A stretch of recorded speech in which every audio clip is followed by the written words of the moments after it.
everyone hear me? Is everyone excited to be here? That was not convincing, but I like it. Good morning, ladies. How's everyone doing tonight?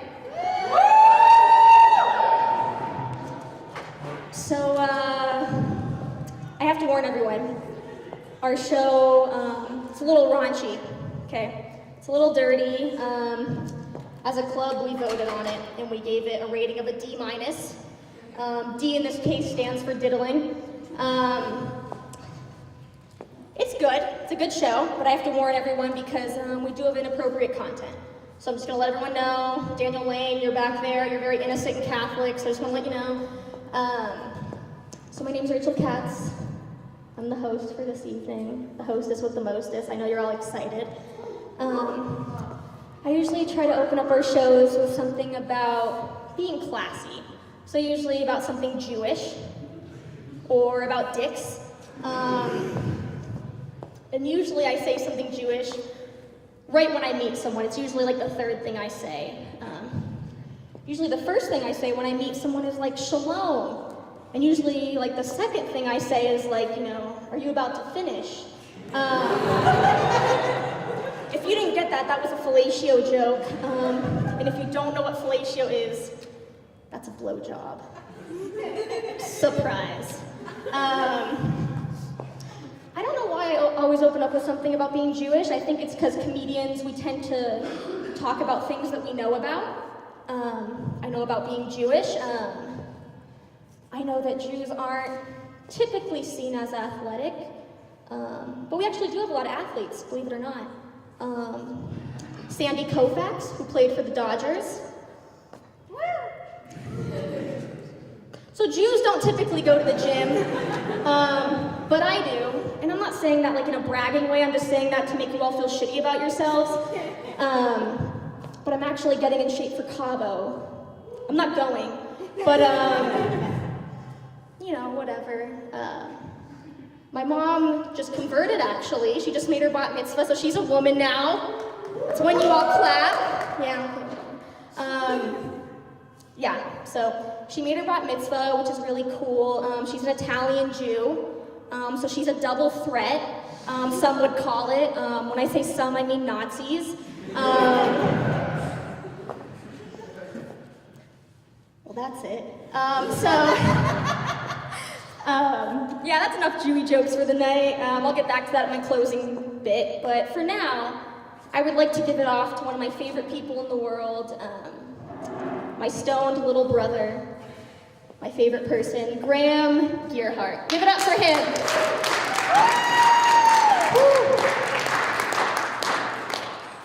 So I recently got Beats by Dre. I don't know if anybody's familiar with Beats by Dre. Yeah, I wasn't sure what I would expect until my mom started dating Dre and came by late after drinking, beat the shit out of me. Gotta say, Beats by Dre, I'm not a fan. You know, religion can be kind of weird, but you know what's weirder? If you went to hell and Satan talked with a Jamaican accent. I ain't gonna run a spliff, then me boys gonna gang rape ya a bit. It'd be so like, I don't know, it'd just be really confusing. And at that point I'd have to wonder like, does this have something to do with the show Cops or what's happening here? I don't know. So my mom used to be a dog breeder. It's actually just a fancy term that she lets her dogs fuck without condoms.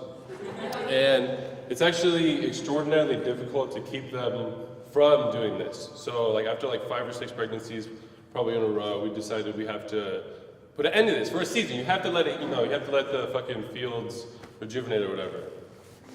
So we tried this. It's super difficult because they're sneaky as fuck. Like you try to separate them and then they like they get back in there. And after 3 weeks of them like crying and scratching at the doors, of feeling proud that I had stopped them from procreating once again, I walk into the room horrified to find them connected. I don't know if anybody's familiar with this, but this is a real thing that dogs do when they make love sometimes. They stand basically facing in opposite directions.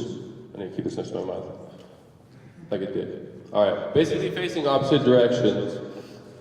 And that's it. And then they just like sometimes they'll look back at each other like, are you enjoying this? And so, but after all this effort, I felt like it was gonna go to waste, you know, because they're about to have another set of babies. So me and my brother, and we're like 15 at the time, so don't judge me or whatever, but so yeah, we both grab a dog and we start pulling, and you initially think, you know, it's just gonna slip out, because why wouldn't it slip out? But that doesn't happen. Instead, it's like tied to some shit in there or something. I don't know. Like literally, it took all of our strength to get these guys to part. And the dogs were like going crazy the whole time too. But eventually they do part, and I just look on the floor there, horrified just to see this little fucking blood splurt right on the carpet. So yeah, don't ever, if you're ever considering using this method to separate dogs in the middle of their relations, please don't do that. No public service announcement for you guys. So my testicles are very political, and they're normally pretty nonpartisan. They're not particularly Democratic or Republican, but during this last election, they were very deep blue. And that was, you know, not because of my rate of ejaculation or anything. They just thought that Hillary would be the lesser of two evils. And if they had to choose between the two candidates, I guess they'd rather come on her face. I don't know. Yeah. So this is actually super embarrassing. I was in my room the other day. Well, I have to actually ask some people questions, since she had to bring up that I'm the Stone Little Brothers. Anybody here like the Chronic? You like the Chronic? You like the Chronic? You like the Chronic? Masturbation? A little bit? Alright. So, I was in my room the other day, and it was super embarrassing because my mom walked in right as I was about to finish summoning Jamaican Satan. Now, it was fucked up. I was like, oh, Mom, Jamaican Satan's probably not even gonna come now. I still do. Thank you.